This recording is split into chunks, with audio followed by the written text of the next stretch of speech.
Hallo und herzlich willkommen bei Togo Reisemobile. Wir sind in unserer neuen großen Ausstellungshalle und zeigen euch ein bisschen, was wir hier Neues für euch vorbereitet haben. Das ist natürlich Quatsch, wer sich auskennt, weiß, wo wir sind. Aber wir haben trotzdem was Neues für euch vorbereitet. Und zwar zeige ich euch heute den neuen Westfalia James Cook. Der heißt genauso wie die James Cook, die wir kannten, nur jetzt heißt er James Cook 600D, was bei Westfalia dafür steht. Wir haben ein 6 Meter Fahrzeug mit Querbetten, wir haben nicht mehr den Slide-Out, wir haben ganz viele innovative und tolle Lösungen.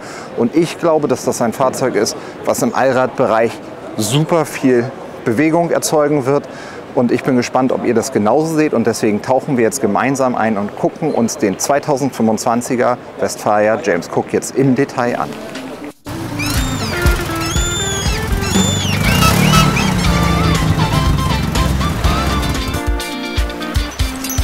Lasst uns als erstes die Besonderheit angucken, die dieses Fahrzeug letztendlich hat. Und da würde mich eure Meinung zu interessieren, ob ihr sagt oder ob ihr euch Gedanken gemacht habt, wie für euch der perfekte Mercedes aussieht.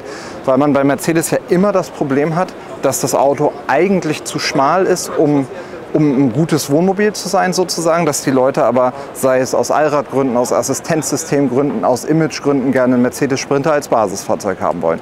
Und jeder Hersteller sucht sich dafür seine ganz bestimmte eigene Lösung. Und Westfalia hat halt einen ganz neuen Ansatz gewählt. Und da würde mich wirklich interessieren, ob ihr denkt, das ist richtig. Oder macht es doch lieber wie La Strada beim Regent S oder wie Pössl mit dem neuen Roadster X. Es gibt unterschiedliche Varianten. Und zwar ist es so, dass Westfalia sich entschieden hat, die gesamte Breite des Fahrzeugs, die gesamte Länge des Fahrzeugs zu verbreitern. Normalerweise, bei La Strada zum Beispiel, fangen wir hier an mit der Verbreiterung. Beim Sven Hedin, der auf dem MAN TGE bei Westfalia ist, haben wir hier einen Pop-Out. Der Pössl Roadster X hat einen Slide-Out. Was ist das Beste?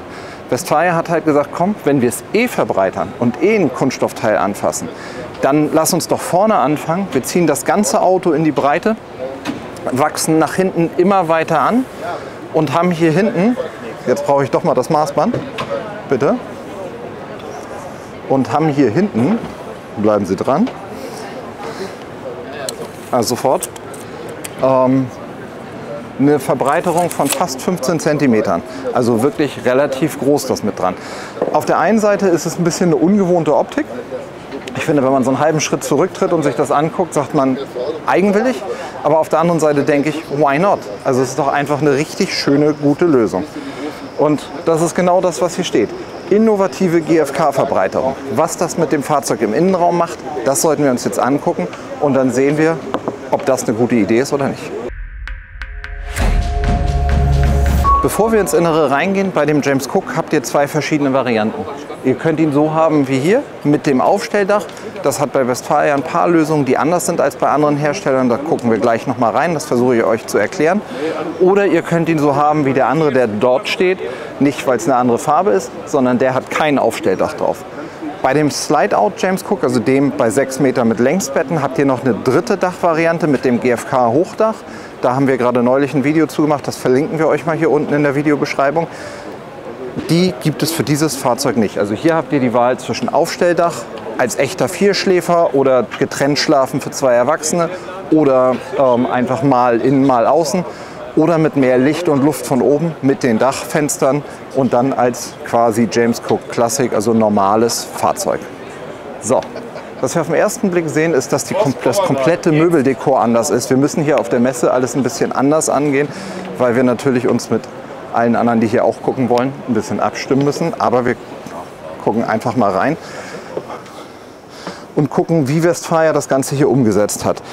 Weil letztendlich die Kernfrage ja ist, haben wir hier die Westfalia DNA in dem Fahrzeug, die in allen anderen auch drin ist. Was macht so ein Westfalia besonders? Wir haben immer eine Dieselheizung, wir haben immer einen Kompressorkühlschrank, sinnvollerweise, um autark zu sein, eben auch eine Solaranlage, vernünftige Batterie mit drin. Und die Frage, die wir uns heute hier stellen, ist einfach, bringt uns diese GFK-Verbreiterung über das gesamte Fahrzeug nach vorne? Und man muss ganz klar sagen, es ist jetzt kein immens großer Unterschied, aber wenn man ehrlich ist, eigentlich ist ja hier vorbei. Dann baut das Fenster auf und wir gewinnen hier nicht viel Zentimeter dazu. Aber es fängt schon hier vorne an, dass wir einen echten, nennen wir es mal, kleinen Mehrwert haben. Ich finde es ganz schön gelöst. Hier steht ja an dem Auto Prototyp dran. Ich denke, das bleibt aber alles so. Man sieht vielleicht an der einen, an der anderen Stelle, dass die Kanten noch nicht perfekt sind, aber in Serie wird die Beleuchtung auf jeden Fall da sein. Und das ist auf jeden Fall hier deutlich großzügiger. Was ihr aus den ganzen anderen Fahrzeugen mit kleineren Sitzgruppen kennt, also aus dem Columbus und aus dem Sven Hedin, ist die Sitzbank, die wir hier einstellen können, die sogenannte Lounge-Funktion. Und eine der Sachen, da sind wir wieder beim Thema, erfüllt dieses Auto die Westfalia-DNA. Wir haben eine fest aufgepolsterte Sitzbank. Wir haben hier Isofix mit drin, ich glaube auf beiden Sitzen, genau, auf beiden Sitzen, so dass ihr wirklich ein Fahrzeug habt, mit dem ihr entweder mit euren Kindern oder wenn eure Eltern sich so ein Auto kaufen, mit deren Enkelkindern, also euren Kindern, unterwegs sein könnt. Das ist irgendwie ein schräger Satz. Was ich sagen will, ist, man kann das Auto mit verschiedenen Generationen nutzen. Wenn die etwas ältere Generation sagt, ich hätte sowas gerne, können die ihre Enkelkinder mitnehmen oder euch das Auto auch wunderbar leihen. Eins der Kernprobleme bei jedem Sprinter und MAN TGE ist halt, dass das Auto zu schmal ist und ihr immer das Dilemma habt, wie groß mache ich die Nasszelle, wie breit mache ich den Gang, wie groß darf die Küche sein. Im neuen Modelljahr hat Westfalia sich entschieden, einen neuen Kühlschrank zu nehmen, der so eine Mischung ist aus der Kühlbox, die ihr schon länger kennt. Ich bin gespannt, da würde mich auch wirklich interessieren, wie ihr das seht. Auf den ersten Blick sieht das ein bisschen eigenwillig aus, aber ich glaube, dass das in der Nutzung total praktisch ist, weil man viel mehr reinbekommt. Wir haben ja eine Zeit lang einen Columbus 600 gefahren mit der großen Kühlbox und die war deutlich kleiner als der Kühlschrank, aber dadurch, dass ihr das voll stapelt, kriegt man halt super viel mit rein. Dann haben wir hier einen ganz normalen Zweiflammenkocher, der ist sicherlich nicht zu groß, würde ich einfach mal sagen, aber um Nudeln zu kochen und die passende Soße reicht das. Und dann, ach guck mal, das fällt mir auch auf, wenn du hier mal wir haben neue Pushlocks, super elegant, mit so ganz kleinem, ein bisschen feiner als es sonst ist, eine vernünftige Besteckschublade auf schönen Auszügen. Das haben wir hier noch darunter, so wie wir das aus anderen Kühlboxen kennen. Natürlich aus anderen Kühlboxen, aus anderen Fahrzeugen mit Softauszug und hier ist die Kühlschranktechnik, deswegen ist das ein bisschen kleiner mit dabei. Und dann habt ihr hier, ich muss mal meine Füße wegnehmen, wie so eine Art Apothekerauszug und es ist unfassbar, was das macht, dass man hier Schubladen mit drin hat. Aber ihr seht das Kernproblem. Jetzt bin ich sicherlich nicht der Durchschnittscamper, aber es ist halt schon eng. Solange ich vor der Küche stehe, ist das in Ordnung und Westfalia macht eine Sache super geschickt. Die nehmen immer diesen Küchenschrank ein bisschen zurück. Da sind wir wieder beim Thema DNA Westfalia. Ihr könnt rausgucken, obwohl ihr vor der Küche hier steht. Wir haben hier, guck mal, da kannst du auch noch mal einen Blick reinwerfen. Ein relativ kleines, aber liebevolles Staufach. Und dann ist nämlich die Lösung hier, wie machen wir es kleiner, großzügiger, hinten mit weniger Schränken. So. Das finde ich eine total clevere Lösung. Hier kommt sicherlich noch eine Kleiderstange oder vernünftige Haken mit rein, dass man in so einem kleinen Auto dort einen kleinen Schrank hat, um den Raum quasi doppelt zu nutzen. Ich gehe mal hier kurz auf Toilette. Und dann ist es nämlich so, ach guck mal hier mit um die Ecke, das ist total clever. Hier unten ist der Schrank, den ihr eben gesehen habt und hier oben ist eine total schöne Ablage, die da mit drin ist. Kannst du uns unseren Lasermesser sichern, nicht dass den jemand mitnimmt? Wir müssen kurz unterbrechen, Hast du schon? Ich habe den auf die Küche gelegt, glaube ich. Ups, Dankeschön. So, kommen wir wieder zurück zum Thema. Nicht, dass hier jemand auf der Messe sind, die Sachen, jetzt vergesse ich ihn wahrscheinlich, jetzt wird er nicht mehr geklaut, aber dafür vergesse ich ihn hier im Auto. Grundfrage des Videos am Anfang, bringt uns die gesamte Seite der GFK-Verkleidung weiter oder nicht?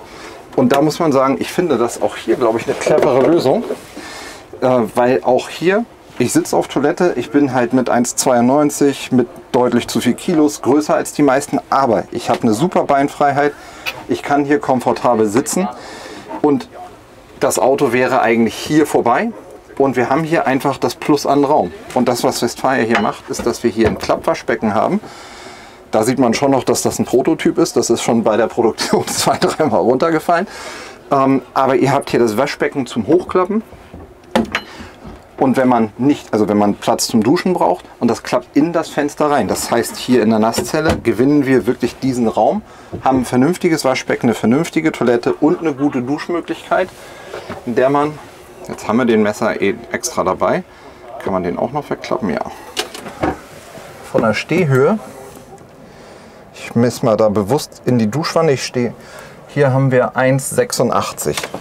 Wohlgemerkt ohne den Duscheinleger, der dort unten ist. So, und der ganz spannende Punkt, also erstmal, nee, nicht der ganz spannende Punkt, da kommen wir gleich zu. Was ich halt total schön finde, ist diese Wabenstruktur. Zum einen ist das super leicht vom Material und man kriegt halt so eine gebogene Tür hin und dadurch wird das alles ein bisschen eleganter.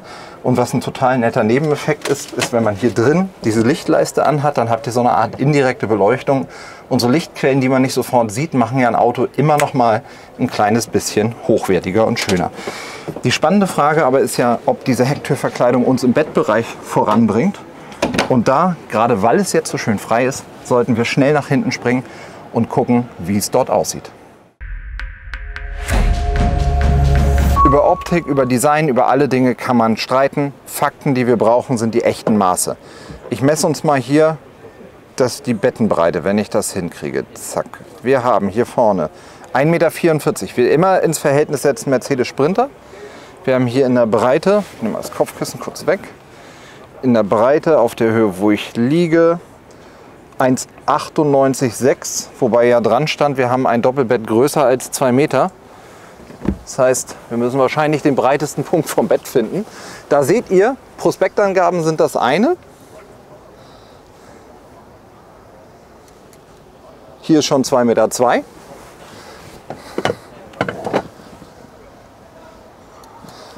Und da hinten haben wir echte 2,2 Meter. Also, ich will natürlich nicht nörgeln, aber es ist so ein bisschen wie in den Längsbettenautos. Ihr habt immer ein langes und ein kurzes Bett. Und hier hinten wird das Bett auch einen kleinen Tick schmaler. Ich würde sagen, da geht es so gute 10 cm zurück. Was ein bisschen ungewohnt ist, und da würde mich auch interessieren, wie ihr das seht, und das werden wir noch mal in Ruhe mit anderen Mercedesen vergleichen, ist das Konzept hier hinten. Das hat ein bisschen was von ein bisschen mehr Flugzeug, finde ich. Wir haben hier oben wie so Oberschränke im Flugzeug 2 Fächer. Die schlucken, glaube ich, echt eine ganze Menge. Da drüber ein bisschen eine Ablage, da fehlt aber, ich hoffe, das bleibt nicht so. Da fehlt noch ein bisschen eine Kante, weil so kann ich da ja nicht wirklich was drauflegen. Und hier auf der Seite habe ich halt einen relativ großen Hohlraum.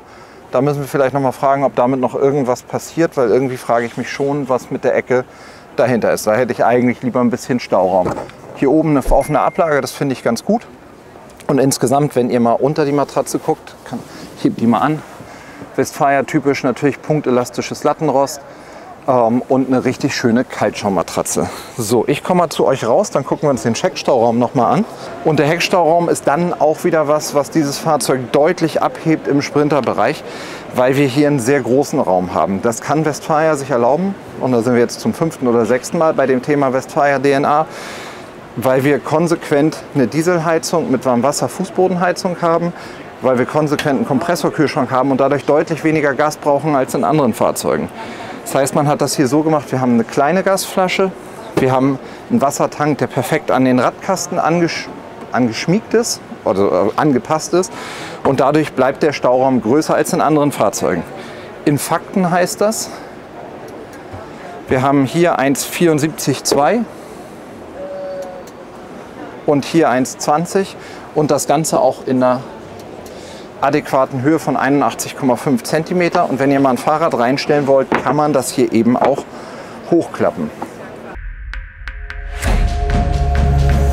Die Frage, die sich dann ja stellt, ist, wenn man sowieso all in geht und sagt, ich habe einen Sprinter, ich habe einen Westfalia, ich habe Allrad, dann darf es auch ein bisschen schön drumherum sein. Und wenn man sagt, ich habe Offroad-Räder drauf, so wie hier die Delta Classic B 4x4, so Delta 4x4 Classic B, so heißen sie, dann habt ihr ja immer das Problem, unter das Auto passt kein echtes Ersatzrad. Und das ist immer ein Dilemma, wie man das regelt, weil es einfach schwer ist, weil es sperrig ist und irgendwo hin muss. Und dafür gibt es so Lösungen, dass man an die originalen Scharniere an der Seite geht. Und das gibt es in ganz verschiedenen Setups. Das, was hier, finde ich, ziemlich clever ist, ist, dass da könnt ihr noch alle möglichen Sachen ranmachen. Ihr habt die Reserveradhalterung hier mit dabei. Und jetzt gucken wir mal, wie elegant ich mich anstellen kann. Ich versuche da mal hochzuklettern. Ich muss noch mal gucken, wo ich welchen Fuß drauf setze. Guck mal, auch das geht. Zack. Das macht jetzt bei dem Fahrzeug nur begrenzt Sinn, weil hier ein Aufstelldach drauf ist. Aber wenn ich mir vorstelle, ich bestelle das Auto ohne Aufstelldach, habe hier oben noch meine coole Dachreling, dann kannst du hier wirklich noch